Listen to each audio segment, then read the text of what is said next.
put an adjective in front of my economic education, economic experience.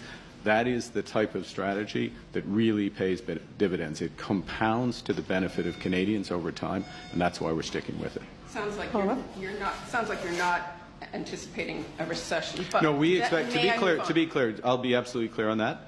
The economy is growing again, creating jobs. We want it to grow faster and build. We've got to make these big investments. That's why it's so crucial. That's why we are grateful for the support of the voters in Terrebonne, in Scarborough Southwest, and in University Rosedale. But the expectation, even in the wake of one of the big economic shocks, is that Canada will be the second strongest economy, fastest growing economy in the G7 this year and next, and that is the view of the IMF just released hours ago. Thank you. You talked about accepting this majority mandate with determination, humility and determination. So I would like to know, you addressed the question about not calling an election, but I would like to know, are you a one-and-done majority mandate Prime Minister? Oh, mon Dieu. Aucune idée. Honestly, no idea. I mean, look, we get Canadians have placed their trust in this government. We have a responsibility to live up to that, work every day to implement our policies, the right plan for the country to grow the country, and that's what we're going to do. Not thinking ahead beyond that. Nor Canadians want us. We're here to do a job. We're doing a job. We didn't go out and celebrate last night. We were working last night on finishing touches on this, other aspects of the spring economic statement, which you'll see in due course. First thing we're doing is focused on affordability for Canadians. We're going to keep building. I'm meeting. Thank you, by the way, for the question about President Stubb. That's an important meeting. It's an important meeting because for our security, it's an important meeting for our relations within Europe. It's an important meeting for Ukraine.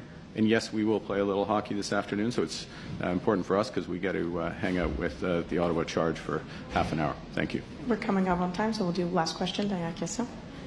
Good morning, Prime Minister. On prend deux questions, Madame Buzeli. Oui.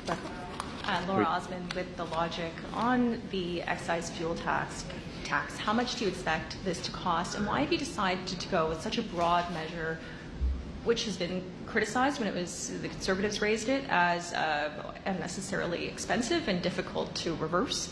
Why have you decided to go with this rather than more targeted measures for people who need it most? Well, we did. This is targeted within the overall gamut of things we can do around fuel charges. So it's targeted in a couple of ways. One, it's as I said, but just to repeat for those joining late, if you will, it's until Labor Day, from Monday until Labor Day, so it's a finite period of time, basically a little more than 4 months. It's an obvious time when Canadians are traveling a bit more.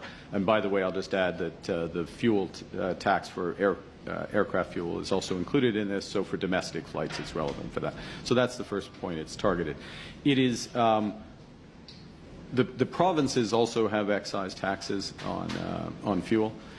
So ours is 10 cents on gasoline. The provincial average is about 13 cents. That's obviously a decision for provinces whether or not they want to do something targeted.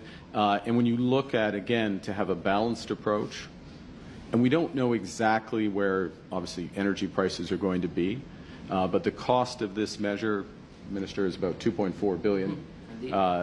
So it's this is a big decision in terms of fiscal expense, and so we balance that given the situation.